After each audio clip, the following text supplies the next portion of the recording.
महाकुंभ 2025 प्रयागराज में शुरू हो चुका है और मकर संक्रांति पर पहला शाही स्नान जिसका नाम अब अमृत स्नान है वो भी हो चुका है। लेकिन पहले मकर संक्रांति पे करोड़ों लोग त्रिवेणी संगम घाट पर स्नान करने पहुंचे और ऐसे में परेशान भी हुए, आपस में एक दूसरे से बिछड़ भी गए, लोग रो भी रहे थे, बहुत ज्यादा परेशानी हुई कि भीड़ बहुत ज्यादा थी। ऐसे में अगला शाही स्नान मौनी अमावस्या 29 जनवरी को होने वाला है। बहुत से भक्त मौनी अमावस्या पर शाही स्नान करने वाले हैं। तो कैसे आप मौनी अमावस्या पर अगर आना चाहते हैं शाही स्नान करने तो कौन सा तरीका सही रहेगा मौनी अमावस्या पर त्रिवेणी संगम पर आकर स्नान करने के लिए, कैसे आपको रेलवे स्टेशन से त्रिवेणी संगम तक पहुंचना है, बस स्टॉप से कैसे त्रिवेणी संगम तक पहुंचना है, साधु संत अमृत स्नान करने के लिए निकलते हैं तो कैसे आपको वो देखने को मिलेगा, कैसे आप अखाड़ा क्षेत्र में जाएंगे और कैसे आप वनडे की ट्रिप कंप्लीट करके शाही स्नान करके अमृत स्नान करके वापस एक ही दिन में जा सकते हैं। ये सारी जानकारी आज आपको हमारे इस वीडियो के माध्यम से मिलने वाली है। वीडियो बहुत इन्फॉर्मेटिव होने वाला है, इसलिए वीडियो को आखिर तक देखिएगा। छोटी छोटी जानकारी आपके बहुत काम आएंगे। तो चलिए वीडियो को शुरू करते हैं। तो सबसे पहले बात करते हैं कि आप कैसे पहुंचेंगे प्रयागराज महाकुंभ स्नान करने के लिए। तो सबसे अच्छा तरीका है बाय ट्रेन। महाकुंभ 2025 प्रयागराज आने वाले भक्तों के लिए जो स्नान करना चाहते हैं उनके लिए प्रयागराज में मुख्य रूप से 9 रेलवे स्टेशन से ट्रेनें चलाई जा रही है। यहीं तक यात्री आएंगे और यहीं से फिर त्रिवेणी संगम तक जाएंगे, जिसमें से सबसे पहला है प्रयागराज जंक्शन, दूसरा सुबेदारगंज जंक्शन, तीसरा Naini junction, Chheoki junction, Rambagh junction, Jhusi junction, Phaphamau, Prayag junction, Prayagraj Sangam. इन्हीं रेलवे स्टेशन पर आने के बाद सभी भक्त प्रयागराज महासंगम मेला क्षेत्र में पहुंचेंगे और त्रिवेणी संगम पर जाकर स्नान करेंगे। एक चीज मैं फिर बता दूं इस वीडियो में भी कि प्रयागराज संगम, प्रयागराज जंक्शन, प्रयाग जंक्शन ये तीनों अलग अलग रेलवे स्टेशन है, इसलिए कंफ्यूजन नहीं होना है। क्योंकि जब आप स्नान करके वापस आएंगे तो आपको अलग अलग स्टेशन पर भेजा जाएगा वापस जाने के लिए, तो वहां पे थोड़ा सा कंफ्यूजन आपको हो सकता है। इसलिए मैं बार बार ये जानकारी आपको हर वीडियो में दे रहा हूँ कि इन तीनों स्टेशन के बारे में आपको बिल्कुल भी कंफ्यूजन नहीं होना है।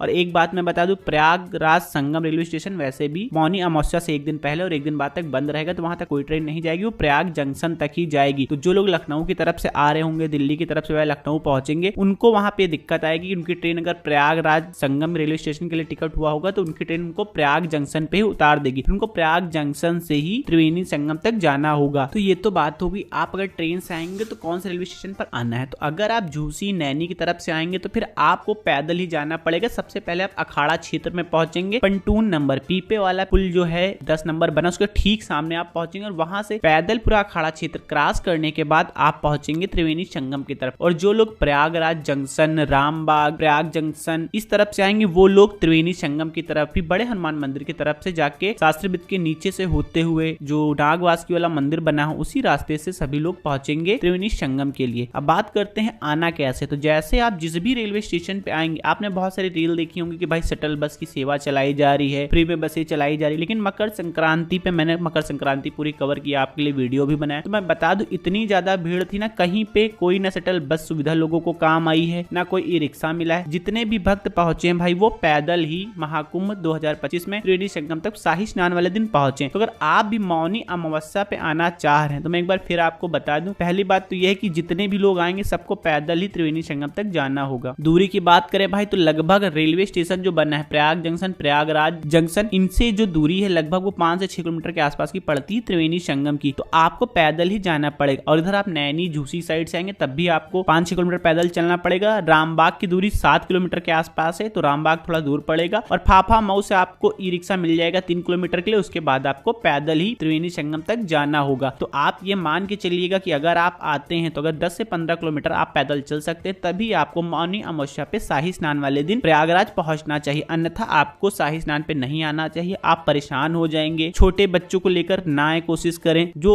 लोगों की एज 60 साल से ज्यादा है उनको शाही स्नान पे नहीं आना चाहिए। मैं ये अपने हिसाब से बता रहा हूँ भाई, क्योंकि मैंने वहां की सिचुएशन देखी है, आपने वीडियो देखा है, बहुत सारे सबने अच्छा बताया, मैं भी बता सकता हूँ, लेकिन मुझे नहीं बताना है। मैं एक सही जानकारी दे रहा हूँ ताकि आने वाले लोगों को कोई भी प्रकार की, किसी भी प्रकार की कोई भी परेशानी महाकुंभ में आने के बाद ना हो। भाई स्नान करना है, आप शाही स्नान के बाद भी आप महाकुंभ जब तक चल रहा है तब तक आप बहुत आराम से स्नान कर सकते हैं। पूरा जो कुंभ का समय होता है 1.5 महीने का, उस समय अगर आप स्नान करते हैं त्रिवेणी संगम में तो आपको भीड़ भी नहीं मिलेगी और आपका आराम से स्नान भी हो जाएगा। बहुत से लोग ऐसे थे भाई मकर संक्रांति वाले पे स्नान करने आए थे, उनको त्रिवेणी घाट संगम पे स्नान करना था, लेकिन वो वहां तक पहुंचे ही नहीं। उन्होंने अलग अलग घाटों पर स्नान किया और वो वापस चले गए। तो इससे अच्छा तो यही है ना भाई, अगर आप त्रिवेणी संगम पर स्नान करने के उद्देश्य से आ ही रहे हैं कुंभ, तो आप शाही स्नान के अलावा किसी और दिन आ जाइए, बहुत आराम से आपको दर्शन हो जाएंगे जितने भी आसपास के टूरिस्ट प्लेसेस हैं, और आपका स्नान भी हो जाएगा। शाही स्नान पे अगर आप आएंगे तो स्नान करने में आपको बहुत दिक्कतों का सामना भी करना पड़ेगा। करोड़ों की भीड़ में घुस के आपको छोटे से स्थल पर जाके स्नान करना होता है। लोग एक दूसरे के ऊपर चढ़े हुए होते हैं, धक्का मुक्की होती है, एक दूसरे से लोग भाई बिछड़ जा रहे थे। मकर संक्रांति के स्नान में बहुत सारी दिक्कतों का सामना है। बहुत कम लोगों ने इस चीज को दिखाया, लेकिन मैं पहले ही बता दूं मौनी अमावस्या 29 जनवरी को है, अभी काफी दिन है, तो आप थोड़ा सा प्रिपेयर हो जाइए। मैं डरा नहीं रहा हूँ किसी को। ये सारी दिक्कतें हर प्रकार की जो मैं बता रहा हूँ आपको फेस करनी ही पड़ेगी, या आप मान के चलिएगा। तो आप त्रिवेणी संगम में स्नान करने का विचार जो कर रहे हैं शाही स्नान पे, सोच समझ के करिए शाही स्नान वाले दिन। इसके अलावा आप चाहें तो बाद में आ सकते हैं। ये तो बात हो गई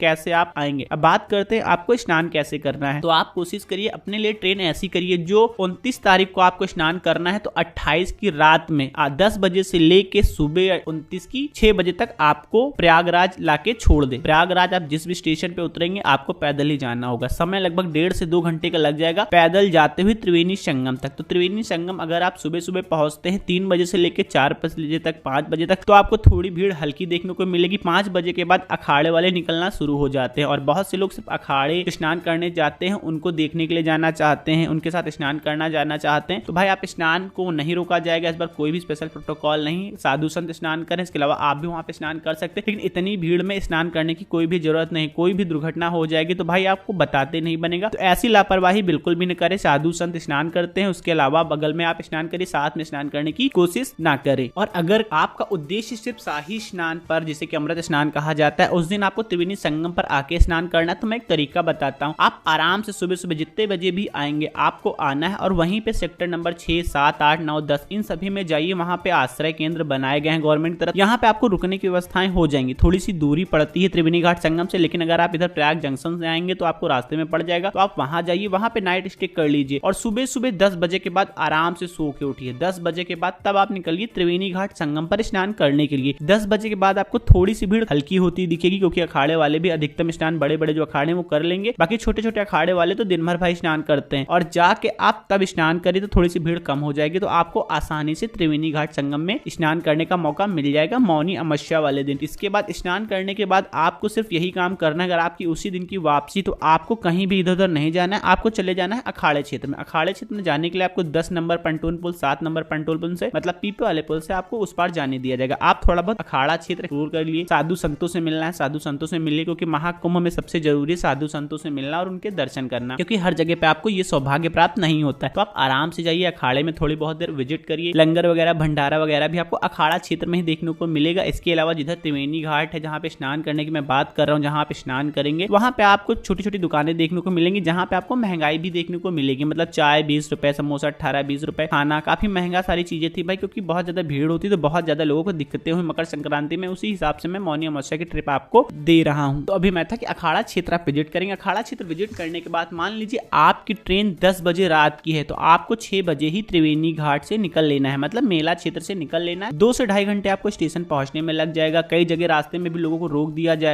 रहा था, क्योंकि भीड़ बहुत ज्यादा थी मकर संक्रांति में। तो इससे ज्यादा भीड़ मौनी अमावस्या पर आएगी, तो मौनी अमावस्या पर भी आपको बहुत दिक्कतों का सामना करना पड़ेगा। अगर आप मौनी अमावस्या पे दर्शन करने आ रहे हैं, तो स्नान करने आ रहे थे, और लेटे हनुमान जी मंदिर भाई बंद कर दिया गया था मकर संक्रांति पे, तो इसलिए मौनी अमावस्या पर भी बंद कर दिया जाएगा, तो आपको दर्शन करने का सौभाग्य नहीं प्राप्त होगा। हाँ, अगर आप प्रयाग जंक्शन साइड से आएंगे तो आपको रास्ते में नागवासुकी टेम्पल पड़ता है, तो आप वहां पे दर्शन कर सकते हैं। तो वनडे की ट्रिप जितने लोग मौनी अमावस्या पे प्लान कर रहे हैं भाई, उनको सिर्फ सबसे मेन मकसद उनका होना चाहिए, उनको स्नान करना और अखाड़ा क्षेत्र विजिट करना। इसके बाद उनको वापस चले जाना है। और मैं जो बता रहा हूँ 2 से 2.5-3 घंटे पहले आपको अखाड़ा क्षेत्र से, मेला क्षेत्र से निकल के स्टेशन पे पहुंच जाना है अपनी ट्रेन के लिए, ताकि कहीं भी कोई दिक्कतों का सामना ना करना पड़े। और एक चीज मैं बता दूं, मकर संक्रांति पर वहां पे बहुत सारे बाइक वाले लोकल लोग जो थे वो सवारियां ढो रहे थे 2 से 2.5 किलोमीटर के लिए, और लोगों से चार्ज कर रहे थे भाई 500 रुपए, 600 रुपए, 400 रुपए। तो आपको इनके जाल में नहीं फंसना है, आपको आराम से पैदल ही आना है, पैदल ही जाना है। जब आप 10 किलोमीटर चल लेंगे तो भाई आप 2 किलोमीटर और चल सकते हैं। आपको 500-700 रुपए खर्च करने की कोई भी जरूरत नहीं है। इसके अलावा रेलवे स्टेशन से जब आप वापसी करेंगे तो वहां अगर आपके पास जर्नल टिकट है तो आपको कई जगह पे रोका जाएगा। जैसे ट्रेन आएगी फिर आपको बारी बारी से छोड़ा जाएगा, तो आपको बिल्कुल भी परेशान नहीं होना है। गवर्नमेंट ने ये व्यवस्थाएं इसीलिए की ताकि कहीं भगदड़ ना बच पाए, कोई चोट ना खा पाए। आपको देर हो सकती है लेकिन आप सुरक्षित रहेंगे, और आपको बिल्कुल घबराना नहीं है, परेशान नहीं होना है, क्योंकि ये ऐसा स्नान है जहां करोड़ों श्रद्धालु पहुंचेंगे। सबकी एक इच्छा है कि उनको दर्शन करना है, स्नान करना है। तो आप आराम से आइए, आराम से स्नान करके अपने घर को वापस जाइए, परेशान मत होइए। भीड़ है इसीलिए इस चीज की दिक्कत है, पैदल चलना, भीड़ होना, एक दूसरे के ऊपर चढ़ जाना, इस तरीकों से आपको ना बहुत ज्यादा दिक्कतें होंगी। लेकिन अगर आप आना ही चाहते हैं मौनी अमावस्या पे तो मैंने आपको सारी जानकारी दी। आप आराम से आइए, आराम से स्नान करिए और वापस चले जाइए। एक चीज और मैं क्लियर कर दूं, अगर आप मौनी अमावस्या पे आते हैं त्रिवेणी संगम पर स्नान करने की भीड़ बहुत ज्यादा है भाई, तो वहाँ पे बहुत सारे घाट बने हैं, तो आप इनमें से किसी भी घाटों पे स्नान कर लेंगे तब भी भाई पुण्य बराबर ही आपको मिलने वाला है, क्योंकि पूरा क्षेत्र ही त्रिवेणी संगम क्षेत्र कहलाता है। और जो लोग अपनी कार से आना चाहते हैं मौनी अमावस्या वाले दिन स्नान करने, जो लोकल लोग हैं जो 400-500 किलोमीटर की रेंज में, तो उनके लिए मैं बता दूं, आप जिस भी साइड से आएंगे आपको 5 किलोमीटर पहले ही पार्किंग की व्यवस्थाएं की गई, कहीं पे 7 किलोमीटर पहले, कहीं पे 3 किलोमीटर पहले, तो हर जगह आपको पार्किंग मिलेगी। पार्किंग में आपको अपनी कार खड़ी करनी पड़ेगी, उसके बाद आपको पैदल ही त्रिवेणी घाट संगम तक पहुंचना पड़ेगा, फिर आप वहां स्नान करने के बाद फिर वापस आप जा सकते हैं। तो दोस्तों आज की वीडियो में बस इतना ही। कैसा लगा आज का हमारे कमेंट करके बताइएगा, और हमारे महाकुंभ की वीडियो कैसे लग रहे हैं भाई इसके भी कमेंट कर दीजिएगा, इससे थोड़ा सा हमको आसानी हो जाएगी आगे वीडियो बनाने में। मिलते हैं आपसे नेक्स्ट अपडेट के साथ, तब तक के लिए हर हर Mahadev. Subscribe now and press the bell icon. Never miss an update.